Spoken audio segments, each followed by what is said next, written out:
मरकजी वजीर दाखिला अमित शाह ने कोल्हापुर में रैली से खिताब करते हुए कहा कि बीजेपी सरकारें यूसीसी बनाने को लेकर काम कर रही है। वहीं उन्होंने कहा है कि यूसीसी की जानिब मोदी हुकूमत काम कर रही है। अपने खिताब में अमित शाह ने दफा 370, 35A और ट्रिपल तलाक का भी तस्करा किया। वाज़ेह हो कि गोवा में यूनिफॉर्म सिविल कोड लागू है, जबकि गुजरात सरकार ने यूसीसी के लिए कमेटी तश्कील दी है। वहीं उत्तराखंड सरकार ने इसको लेकर मसौदा तैयार कर लिया है, जबकि असम में इसे लागू करने पर गौर खौस किया जा रहा है। दूसरी तरफ उत्तर प्रदेश, मध्य प्रदेश और कर्नाटक सरकार ने भी यूसीसी लागू करने के इशारे दिए हैं, जबकि हिमाचल प्रदेश में भी यूसीसी लागू करने पर गौर किया जा रहा है। मुझे बताओ, आप कभी लोग सोचते थे कि ट्रिपल तलाक इस देश में खत्म हो जाएगा? बोलो, कोल्हापुर वालों सोचते थे क्या? मोदी जी ने एक ही झटके में ट्रिपल तलाक को समाप्त कर मुस्लिम महिलाओं को अपना अधिकार देने का काम किया है। मित्रों, अधिकार। आज भारतीय जनता पार्टी की सरकारें कॉमन सिविल कोड की दिशा में आगे बढ़ गई। और आप कभी सोचते थे क्या? नारा तो हम कभी सभी लोग लगाते थे, छोटे से तख्ते लगाते थे, जहां हुए बलिदान मुखर्जी वो कश्मीर हमारा है। एक देश में दो निशान, दो प्रधान, दो विधान नहीं चलेंगे। परंतु कभी आप सोचते थे धारा 370 हटेगी? बताओ भाई, कल्पना आती थी क्या ऐसी? जरा जोर से बोलो।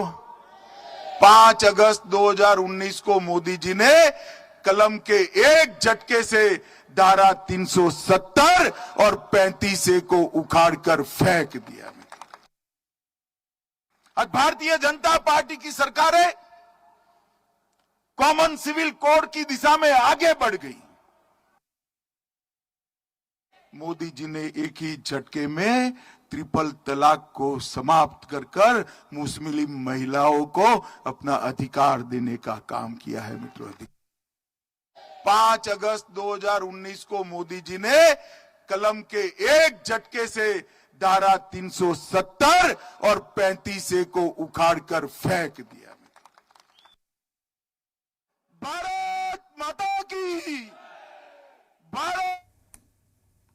तो वजीर दाखिला अमित शाह ने ये तमाम बड़ी बातें कोल्हापुर में की है, जहां यूनिफॉर्म सिविल कोड को लेकर ये बात कही गई कि जिस तरीके से जहां जहां बीजेपी की सरकारें हैं वो यूनिफॉर्म सिविल कोड की तरफ कदम बढ़ाती हुई नजर आ रही है। इसके साथ ही आपको बता दें, यूनिफॉर्म सिविल कोड बीजेपी के अहम तरीन जो वादे हैं उसमें शामिल है। और अब इसके बिहार पर कोल्हापुर में ये बात रखते हुए अमित शाह नजर आए हैं। वजीर दाखिला है अमित शाह, जहां यूनिफॉर्म सिविल कोड पर उन्होंने साफ कहा है कि बीजेपी इस सिमत में आगे बढ़ रही है। कश्मीर का एग्जाम्पल भी उन्होंने दिया कि किस तरीके से 370 और 35A को हटाया गया, जिसके बारे में कोई सोचता भी नहीं था। साथ ही साथ ट्रिपल तलाक का भी उन्होंने जिक्र किया कि मुस्लिम खवातीन के लिए ये कितनी बड़ी राहत देने का काम वजीर आजम नरेंद्र मोदी ने किया है। यूसीसी के लिए कमेटी तश्कील दी गई है गुजरात सरकार ने। आपको बता दें, गोवा में यूनिफॉर्म सिविल कोड लागू है और अब कोल्हापुर के अंदर यूनिफॉर्म सिविल कोड की बात वजीर दाखिला अमित शाह के जरिए कही गई है। इसके साथ ही आपको बता दें, उत्तराखंड सरकार ने इसको लेकर मसौदा तैयार कर लिया है, जबकि असम में इसे लागू करने पर गौर खौस किया जा रहा है। दूसरी तरफ उत्तर प्रदेश, मध्य प्रदेश और कर्नाटक सरकार ने भी यूसीसी लागू करने के इशारे दिए हैं, जबकि हिमाचल प्रदेश में भी यूसीसी लागू करने पर गौर किया जा रहा है। ये बात वजीर दाखिला अमित शाह ने बहुत वाज़ेह तरीके से कही है कि बीजेपी इस सिमत में आगे बढ़ रही है। यूनिफॉर्म सिविल कोड लाने की जो बात बीजेपी ने कही थी उसको पूरा करने के लिए पार्टी आगे बढ़ रही है और कई जगह पर इसको लेकर कसरत भी शुरू हो गई है, गौर खौस किया जा रहा है। बात करें गोवा की तो यह यूनिफॉर्म सिविल कोड लागू है, जबकि गुजरात सरकार यूसीसी के लिए कमेटी तश्कील कर चुकी है। इसके साथ ही उत्तराखंड सरकार ने इसको लेकर मसौदा भी तैयार कर लिया है और आसाम की अगर बात करें तो इसे लागू करने पर गौर खौस किया जा रहा है।